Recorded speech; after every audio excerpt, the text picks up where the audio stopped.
hacer primero el estudio de la parashá Shoftim. Estamos en Devarim, Deuteronomio, capítulo 16, versículo 18 al 21:9. Primero le voy a dar un recuento general de la parashá, como hacemos siempre, para meternos en el tema general. Y después vamos a hablar de dos cuestiones que me parecen que son trascendentales. Y es Hechbon HaNefesh, ya le voy a explicar qué es, y el gobierno en la Argentina, que ya le voy a explicar qué es.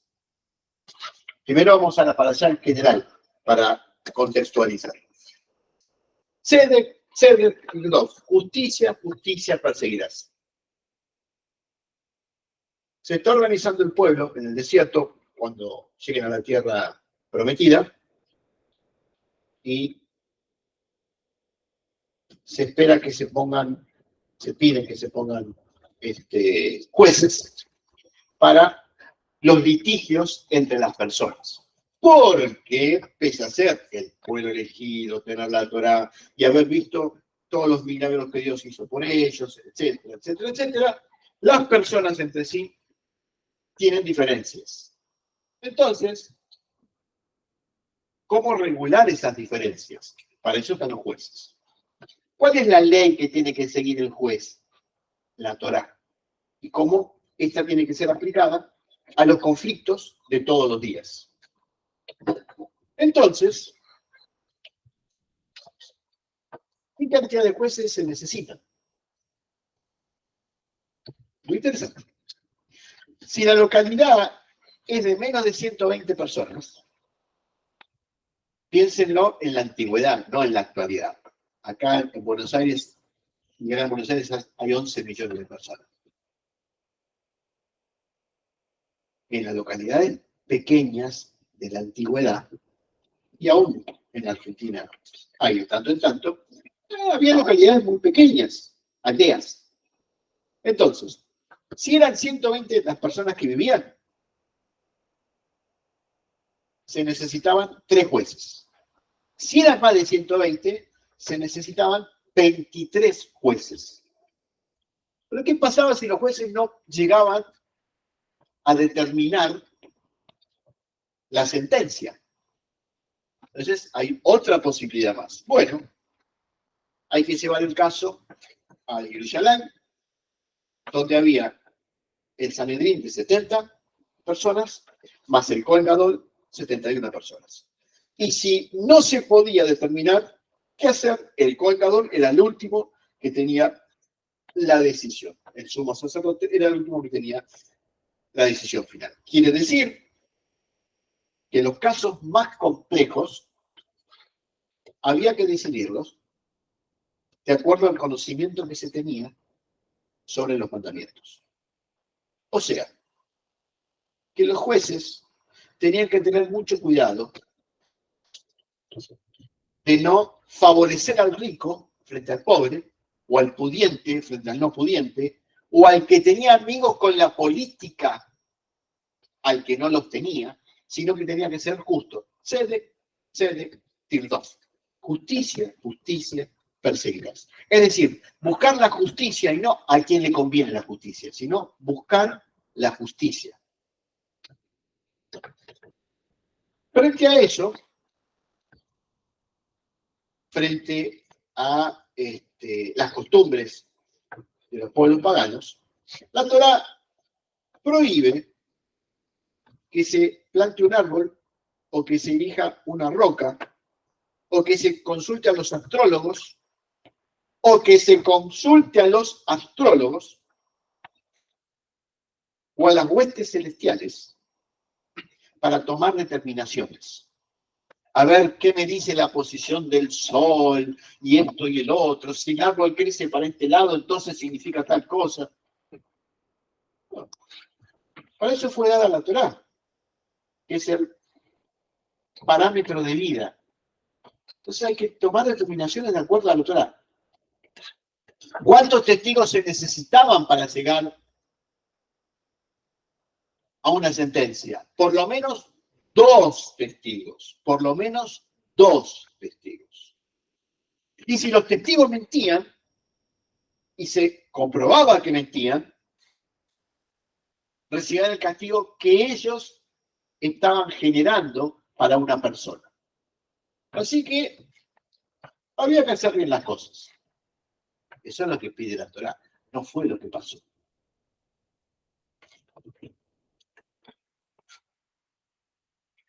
¿Qué otra cosa pide la Torá esta semana? Cuando quisieras nombrar un rey como los otros pueblos, entonces, que ese rey, vienen las leyes, que no quiera descender a Egipto, que no tenga muchos caballos. Los caballos en la antigüedad era el arma de guerra principal, ¿sí? Que no tuviera muchas esposas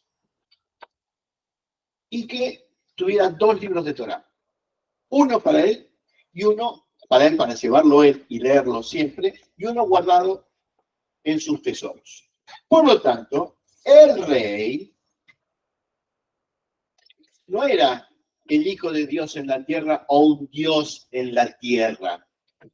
Era un servidor del pueblo. ¿Y cómo tenía que servir al pueblo? De acuerdo a la Torá. Pero era el rey y todo el mundo le daba pleitesía, sí. Pero no tenía que creerse que era superior a los otros, sino que en realidad tenía una obligación para con Dios y una obligación para su pueblo. Tenía una función. El rey es una función.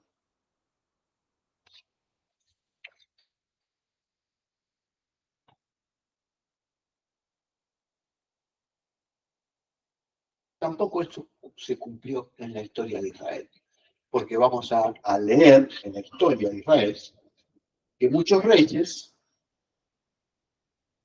terminaron adquiriendo costumbres paganas. Entonces, pero ¿cómo? Si la Torá fue dada, y si Jerusalén, y si Moisés, y si esto, ¿cómo pueden haberse equivocado tanto? Bueno, porque el ego, el egoísmo, que es yo primero, viva yo y nada más que yo, los corrió de su lugar. Su lugar es de servicio. Y lo confundieron con el lugar de que todos le rendían pleitesía. Y como los otros pueblos adoraban a muchos dioses, ¿qué mejor que no ser como los otros? ¿Por qué tenemos que ser distintos a los otros? Y entonces incorporaron un montón de cosas que no correspondían con lo que la Torá pedía.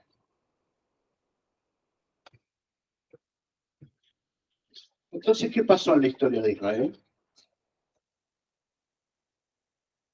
Dios mandó un castigo muy grande. 10 tribus fueron esparcidas, quedaron 2 tribus. Y estas 2 tribus también cayeron. Y el templo de Jerusalén fue destruido.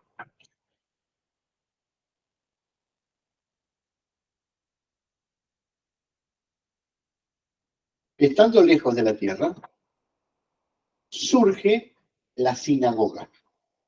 Ya no hay más templo, no hay un centro a donde ir. Entonces, surgió la sinagoga. Más o menos, grandes rasgos, año 500, 600, 500, más o menos, para hacerlo muy, muy sencillo, antes de la época. Bueno, y en la sinagoga, ¿qué se empezó a hacer? A enseñar la Torá todos los sábados. ¿Por qué? Porque si no la gente se iba a olvidar de quién era.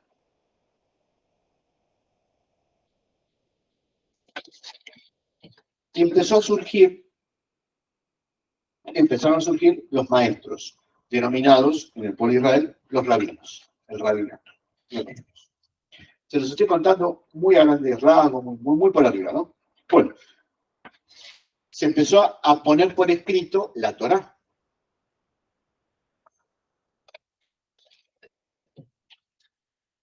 Hay otra interpretación que dice que Dios le dictó todas las letritas a Moisés y entonces Moisés escribió todo, pero si uno lee la Torá con ojos lingüísticos se da cuenta de que hay varias corrientes en la misma escritura. Pero lo dejamos por otro momento. En resumidas cuentas, surge la idea del Mesías. Alguien tiene que venir a corregir los errores. El Mesías es el ungido, el que está ungido por Dios, como el rey, que es un ungido de Dios, como el profeta, que es un ungido de Dios. El Mesías es el ungido de Dios para traernos cómo vivir la Torá todos los días, porque Israel se alejó mucho. Se sacaron las cuentas y se estableció, ya se los enseñé esto, 2000 años de oscurantismo, 2000 años de Torá, desde Abraham en adelante, y llegó el tiempo en que tenía que nacer el Mesías. Por eso, Marcos capítulo 1 dice, el tiempo había llegado. El tiempo rabínico había llegado. Y el Mesías vino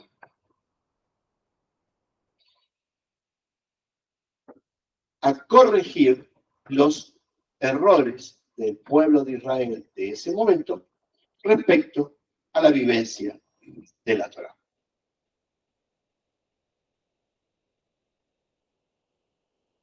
Había muchas escuelas en ese momento, muchísimas escuelas enseñando. Y se odiaban las unas con las otras. ¿Por qué? Porque todos querían tener el privilegio de ser los correctos y los demás están todos equivocados. Como hoy en día con las religiones. La mía es la única, la mejor, y las otras están todos equivocados. Lo mismo. Se repite el círculo. La cuestión es cómo contactarse con Dios, no qué religión tengo. Pequeña diferencia. Bueno, entonces vino Yeshua, hizo las correcciones respectivas, y en las correcciones respectivas, él transmitió a la gente que lo estaba escuchando dos cosas. Primero, la Teshuvá, muy mal traducido como los pecados, porque Teshuvá es volver. Pecar es que el diablo gobierna el mundo y entonces viene Cristo a salvarnos del diablo. Eso es religión. Y yo no enseñó eso. Él enseñó la Teshuvá, volver a los caminos de la Torá. Y segundo, que con él se iniciaba el otro ciclo, 2000 más 2000 más 2000, para 6000. El otro siglo que es el siglo, en el periodo de el gobierno del Mesías.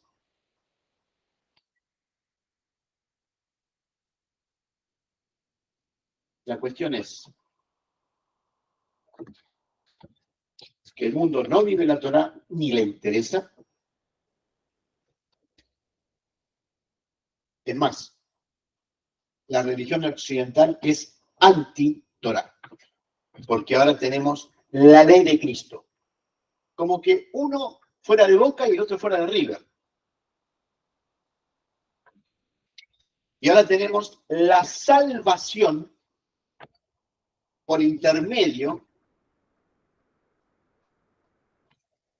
de una persona. Concepto que en Israel no existía, no existió, no existe, y Yeshua nunca habló sobre eso.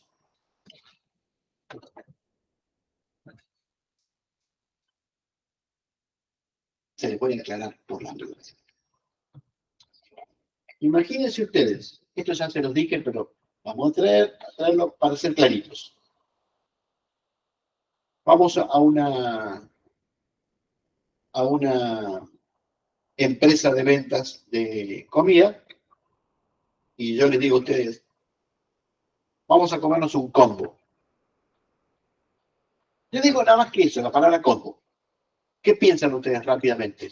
Hamburguesa, papas fritas y gaseosa.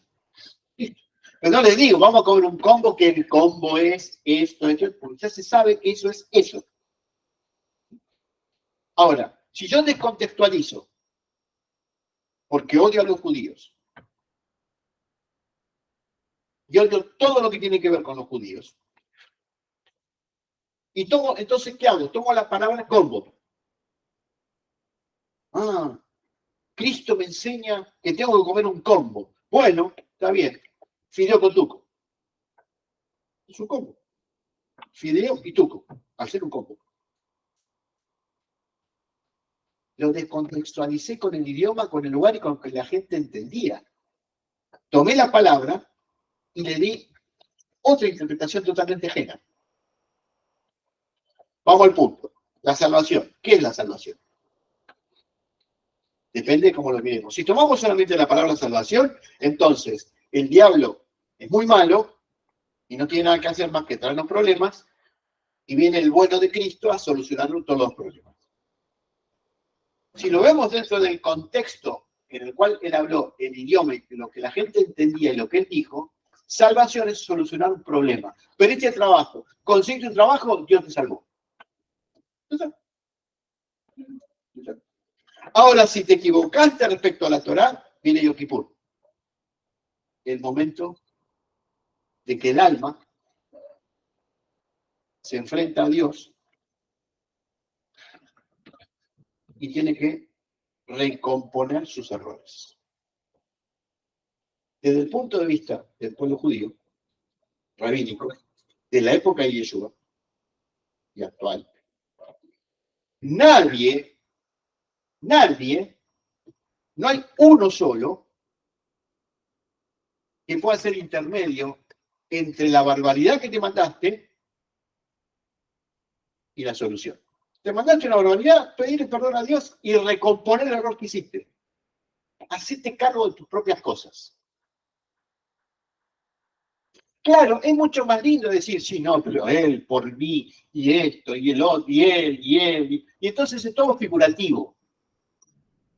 Y nos seguimos mintiendo. En vez de ser responsables. Responsables de los propios actos. Me equivoqué. Tener la capacidad de reconocer la equivocación. Me equivoqué, no me di cuenta. Bueno, recomponer el error que hiciste. Y no lo vuelvas a hacer.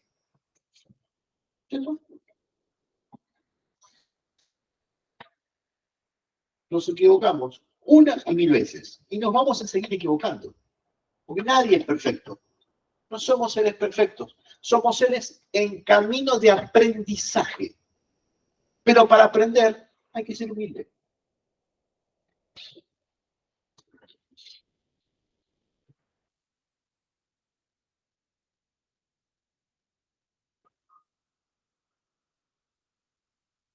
Le dice Yeshua a sus discípulos. Capítulo 26, versículo 28. Porque esta es mi sangre del nuevo pacto que por muchos es derramada para remisión de los pecados. Entonces, la religión, ¿qué te dice? La sangre de tal persona, del Hijo de Dios, en tal momento, es la que cubre mis pecados. Ya no necesito la ley de Moisés. Mentira. La ley de Moisés es la ley de Dios. Y se pedía derramamiento de sangre de animales para el cubrimiento del pecado. Pero no era nada más matar al animal y sacarle la sangre. Había que decirle al sacerdote y confesarle a Dios por qué estaba queriendo hacer un sacrificio. Y si robé, no tenía que haber robado. Entonces ahí se hace ese sacrificio. En la antigüedad se sacrificaban personas. Entonces era un gran avance que se sacrificaran animales. Después, con el tiempo, también el pueblo de Israel dejó de sacrificar animales. Obviamente. ¿Pero por qué entonces dice el Mesías, mi sangre es la del nuevo pacto, que por muchos es derramado para la remisión de los pecados. ¿Qué es el nuevo pacto? Jeremías 31. Va a haber un tiempo en el cual todos van a conocer a Dios. Ese es el nuevo pacto. ¿A qué viene el Mesías? A enseñarnos cómo vivir la Torah para conocer a la divinidad en profundidad. ¿Y por qué dice, es mi sangre? Porque él está tomando la tercera copa de Pesaj. Él no está haciendo la Pascua. Él no está haciendo la Santa Cena. Él está comiendo Pesaj con sus discípulos, la Pascua, en la cual tomamos 4 copas. La tercera copa es la copa de la redención. Entonces, y yo les enseño a sus discípulos en el nivel del Sod, en el misticismo. La tercera copa es la copa de la redención. Dios nos ha redimido de Egipto. Y entonces tomamos la tercera copa por la redención que Dios nos dio de sacarnos de Egipto. Egipto es la esclavitud. Entonces el Mesías dice, con mis enseñanzas van a salir de la esclavitud. ¿Cuál es la esclavitud a la cual se refiere Yeshua ahora? No se está refiriendo a Egipto histórico, se está refiriendo al egoísmo, a lo mío. Yo primero, yo, todo para mí, lo que yo creo, lo que a mí me parece. De eso se inventó, se creó la Santa Cena. Lo interesante de la Santa Cena es que son las 11 de la mañana y te reparten la Santa Cena. ¿Pero cómo? Santa Cena. Santa Cena, cena. Cena es en la noche, no es en la mañana.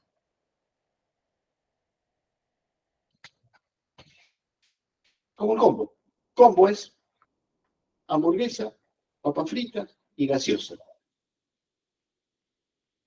Descontextualizamos y hacemos fideo con tuco. Bueno.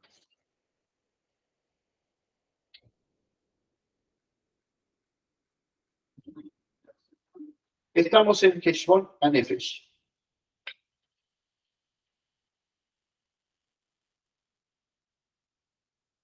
Hacer las cuentas para pagar. La cuenta del alma. Estamos en el mes de Elul.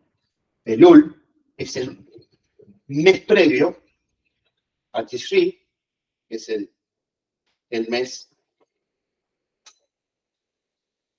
de Rosh Hashanah y Yom Kippur. El primero de Elul hasta Yom Kippur son 40 días. Los 40 días que tuvo Moisés después que Israel hizo el becerro de oro. Y Dios quería destruir a Israel. Dios Moisés dice, no lo destruya. Entonces lo tuvo 40 días ahí, que sí, que no, que sí, que no. Le volvió a dar las tablas de la ley, las tablas de la Torah, y bajó en Yom Kippur. Bueno, Heshbon Hanefesh es la posibilidad que tenemos de regresar a Dios y que Dios perdone nuestros errores, siempre y cuando nosotros reconozcamos el error que hemos cometido y corrijamos lo mal que hemos hecho. Y es de año en año. No es una vez y ya está. Es todos los años. Es decir, la cuenta hay que hacerla todos los años. ¿Dónde estoy? ¿Qué estoy haciendo? ¿Qué hice bien? ¿Qué hice mal? ¿Qué me parece? ¿Qué me gustaría? Bueno, tenemos estos 40 días previos a Yom Kippur. Que obviamente en Yom Kippur nos vamos a tener un servicio especial, obviamente. Un servicio a la mañana y un servicio a la tarde. Porque es el día en el cual cada uno consigo mismo, no con otro, sino consigo mismo, debe sentarse y analizar dónde estoy, qué estoy haciendo, qué es correcto, qué es incorrecto, qué me gustaría hacer, qué me falta, qué debo.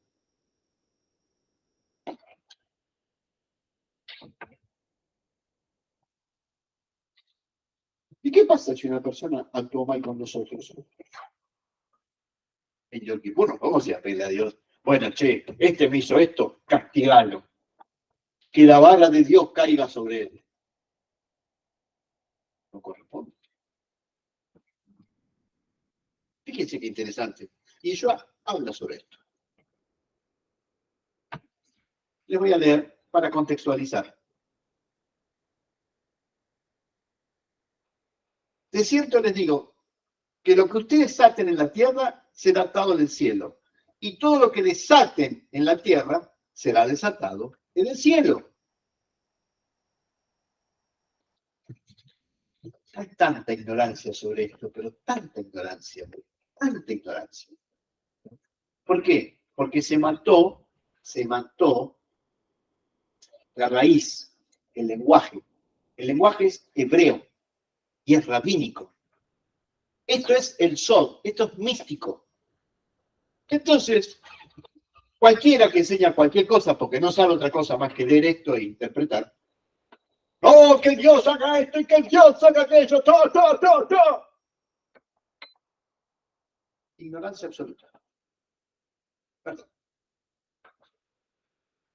Atar y desatar son conceptos bien rabínicos. Atar es sobre una misma, sobre un mandamiento, explicar cómo vivirlo.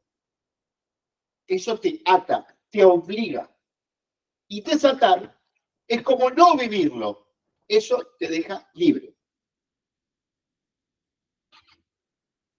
Lo que dos decidan,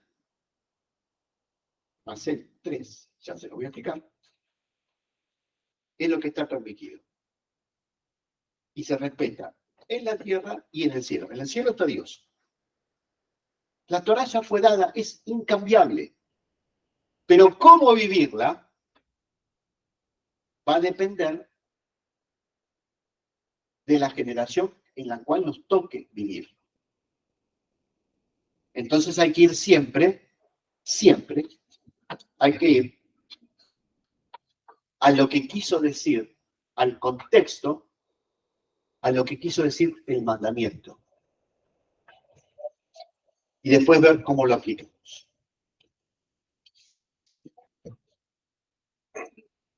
Donde dos estén reunidos, yo voy a ser el tercero. ¿Por qué tiene que ser tres?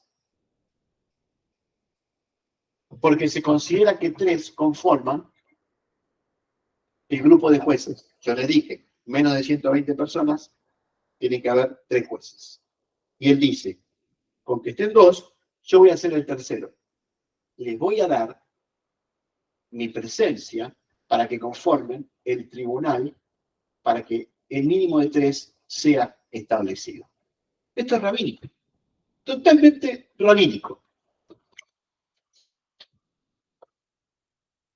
Y entonces uno de sus discípulos le preguntó, ¿cuántas veces tengo que perdonar a mi hermano? A una persona que me haya hecho un daño. ¿7 veces? 7 es el máximo, el número 7 implica el máximo en el mundo físico en el cual estamos viviendo. Y entonces yo le contesta rabínicamente, otra vez, no te digo hasta 7, sino hasta 70 veces 7, 490. ¿Qué es 490? Tienen que leer el profeta Daniel, las semanas, las 70 semanas, 490 es la idolatría. Tenéis que perdonar hasta que la persona no sea idólatra. Cuando es idólatra, tenedlo por gentil y pagano. Palabra de Yeshua, está escrito, tenedlo por gentil y pagano. Quiere decir que los que no viven la Torah y no les interesa la Torah, se convierten en paganos. ¿Por qué? Porque están en un camino opuesto a lo que Dios pide a los hombres.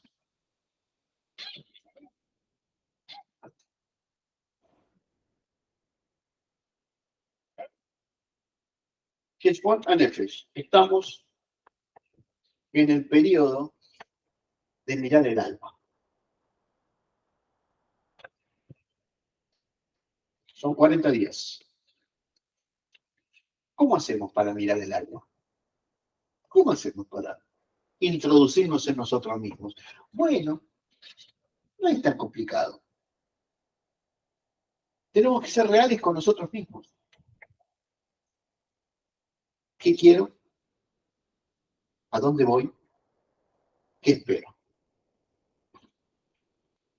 ¿Cuál es el parámetro? Siempre los mandamientos divinos. ¿Dónde están los mandamientos? En la Torá. No hay que inventar nada nuevo.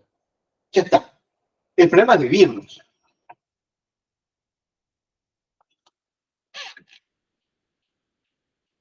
Hace muy poquito tiempo, una persona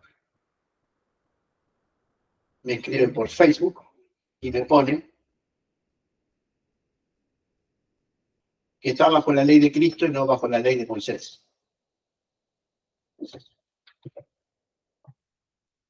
Con esa mentalidad se está oponiendo a Dios. Entonces le expliqué que para entender a Yeshua tienes que conocer el Sod. Ni debe saber qué es el Sod. Es un problema de esto. Tampoco voy a estar poniendo a explicarle qué es el Sod y todo. El Sod es el misticismo. El misticismo rabínico. Si quiere aprender más, que siga leyendo mis escritos y ya está. ¿A dónde voy con esto? Que pasados 2000 años todavía hay ceguera.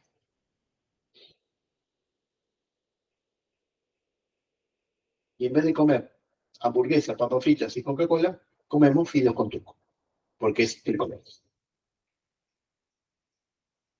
2000 años Israel fue perseguido, totalmente perseguido, simplemente porque éramos judíos.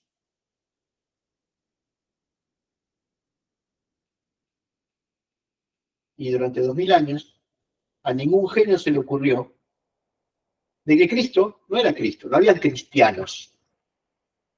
Los cristianos nacieron en el año 130 en adelante, cuando los gentiles ocuparon los lugares de conducción de las primeras comunidades mesiánicas. 130 años después de que Yeshua haya estado con nosotros. Y a ningún genio se le ocurrió que Yeshua era judío. O sea, el antijudío es anticristo. Pero se ve que no entra. ¿Por qué? Porque hay una competencia en quién es el elegido. Cuando uno lee la Torá, los primeros 5 libros, el elegido, el pueblo de Israel, porque Israel, y si yo no nací en Israel, que entonces ya no soy elegido. Entonces hay una competencia de uno contra otros. Y la Torá, como Yeshua la vivió, es muy clara. Ama a tu prójimo como a ti mismo. Y al extranjero tenés que darle lugar de privilegio. Por lo tanto, la cuestión no es la descendencia física, sino la orientación que uno va teniendo en su vida. ¿Cuál es el parámetro de vida que hemos optado tener? Porque el otro error es que como yo nací judío, entonces soy superior porque mi alma es superior. Entonces mira a los otros como que son menos. Es más, se enseña, yo lo he escuchado, se enseña que los que no tienen el apellido judío, el alma judía, tienen un alma inferior, un alma de animales, como los animales. Mientras que los judíos con apellido judío, de padre judío, de madre judía, no, tienen un alma más superior. Y yo cada vez que se encontraba con algún gentil que había adoptado la Torá como medio de vida, decía, exaltaba el ejemplo de esa persona para el resto de Israel. Siempre todo en el mismo combo. La Torá es el centro, no hay otro centro. El tema es cómo vivirla. Bueno, Hezbollah Nefesh. nuestro camino para Yom Kippur.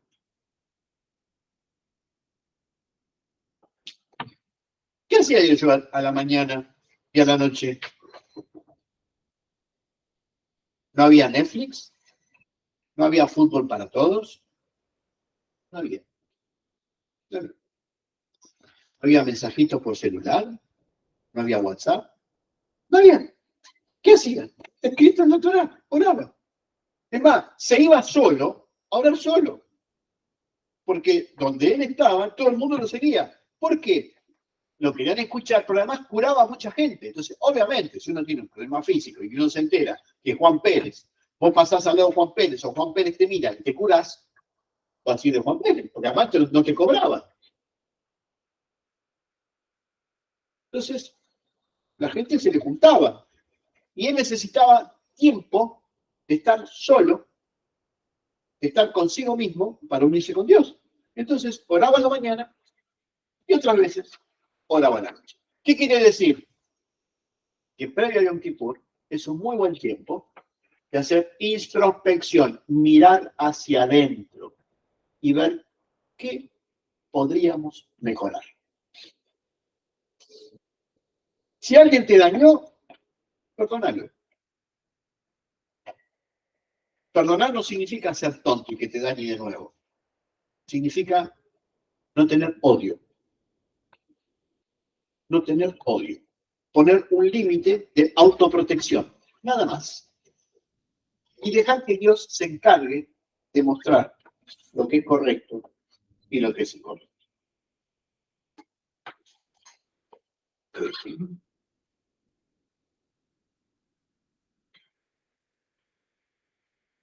¿De qué otra manera nos vamos a preparar nos podemos preparar para Yom Kippur? Bueno, conociendo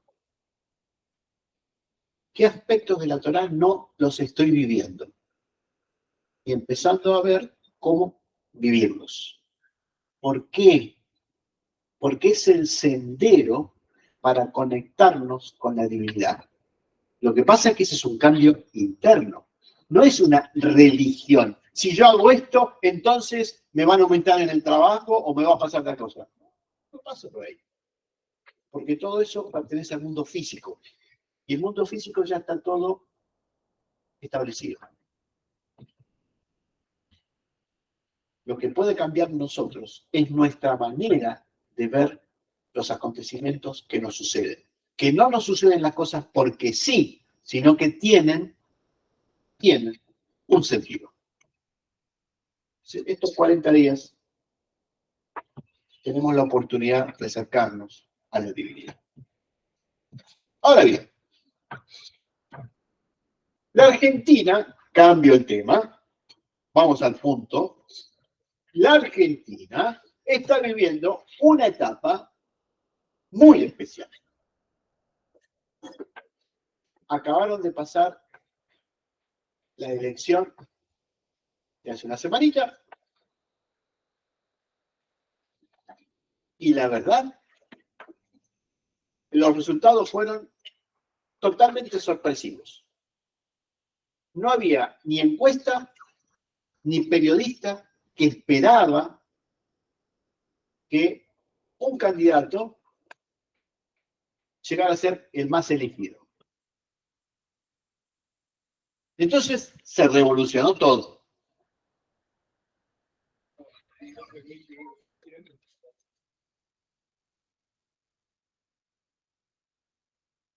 Y al otro día se produjo una devaluación del peso que origina un gran caos a todos los bolsillos de las personas de este país. No importa qué candidato es el mejor, qué idea política es la mejor, que esto, que el otro, que aquello. No me quiero meter en eso. Cada uno tiene su derecho de elegir lo que mejor prefiere. Por eso es democracia. Ahora bien, para los jóvenes, los más jóvenes, ¿qué es lo que más quieren? cambiar, que todo sea distinto, que todo sea diferente. Entonces, uno de los candidatos representa un cambio absoluto de los paradigmas de vida en este país. El otro es la continuidad de un cierto modelo que nos va a llevar a formas de vida sin cultura, sin educación y gente yéndose del país. Crecimiento de la delincuencia, crecimiento del narcotráfico, que es lo que estamos viviendo. Pero como no admiten la realidad que vivimos, viven en la estratosfera y hablan de ideas que en el fondo no nos ayudan. Y el otro, el espacio intermedio, quedaron demasiado golpeados por la decisión de la gente. Por lo tanto, sea quien fuere que tenga el manejo de la Argentina, sería muy interesante que lean para allá Justin, donde Dios dice cómo tiene que ser el rey. Es decir, te eligieron para que gobiernes X partido, no importa quién sea. No te llenen los bolsillos, ni vos, ni tus candidatos, ni tu gente. Pensá en la gente que no tiene para vivir. Serví al pueblo. Generá educación, generá salud, generá trabajo.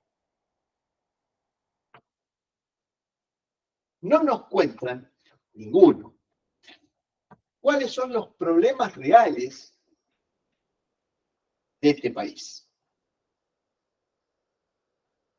Lo que hacen todos es echarle la culpa a otro. Y nadie se hace cargo de tomar las riendas y de enfrentar la realidad y hacerla pública la realidad.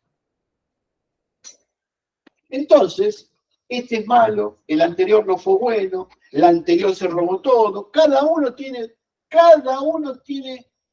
su parte.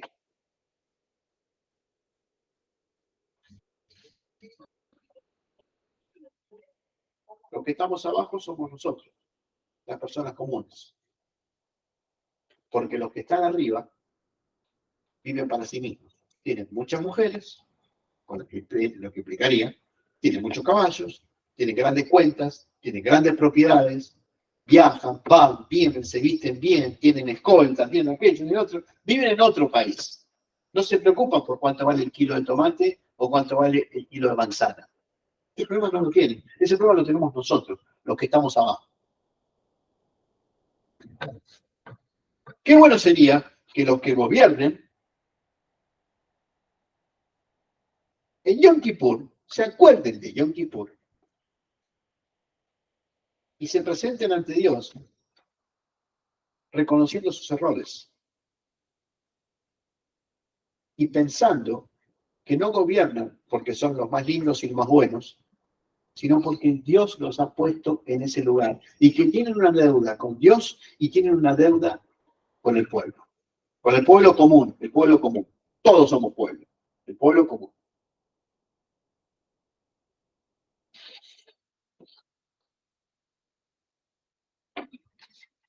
En vez de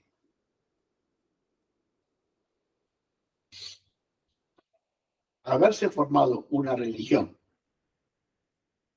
donde una persona pasa a ser un Dios Padre y un Dios Hijo,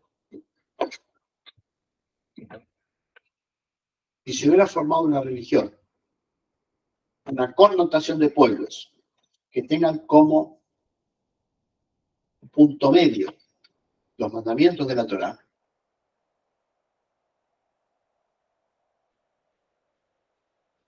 los reyes serían como fue David. David servía al pueblo y amaba a Dios. Y era rey. Y a él no le faltaba de comer, no le faltaba absolutamente nada, pero estaba ubicado en el lugar justo. Y cuando él quiso construir el templo, Dios le mandó a decir a través del profeta, no, vos tenés muchas batallas en tu vida. Esto lo va a hacer tu hijo. Y David lo aceptó.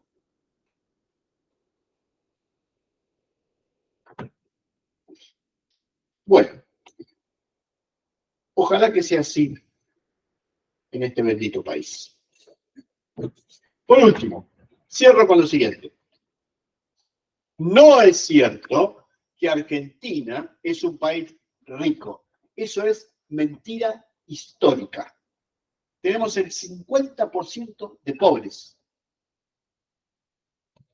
Está bien, exportamos alimentos, sí, pero robamos todo lo que se pueda. No tenemos industria preparada. No tenemos trabajo para las personas. Exportamos alimentos sin pasarlo por manufactura. Entonces recibimos 1 y compramos al exterior por 10. Y seguimos generando deudas, deudas, deudas, deudas. Las jubilaciones son vergonzosas. Vergonzosas. Los remedios salen más caros que las jubilaciones.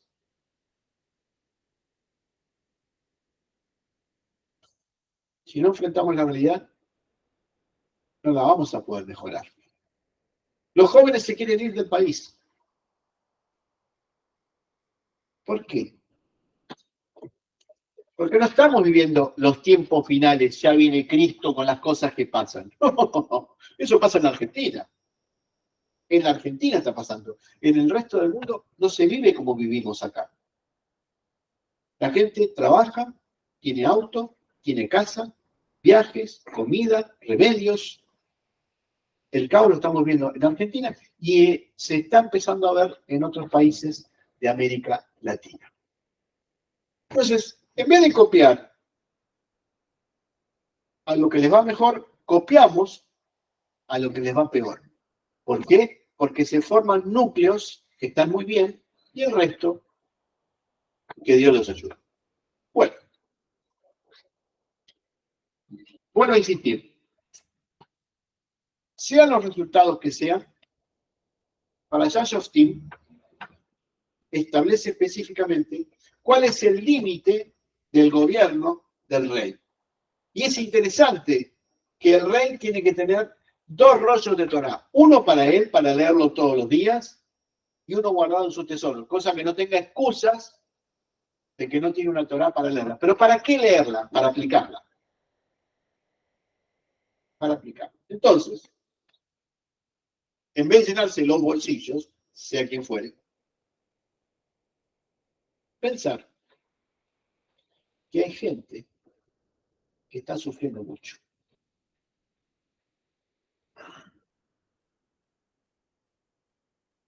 Hace poquitos días llovió mucho, mucho. Hubo mucha gente que se le inundó la casita que tiene. ¿Por qué? Porque no hay obras de infraestructura que permitan que el agua drene.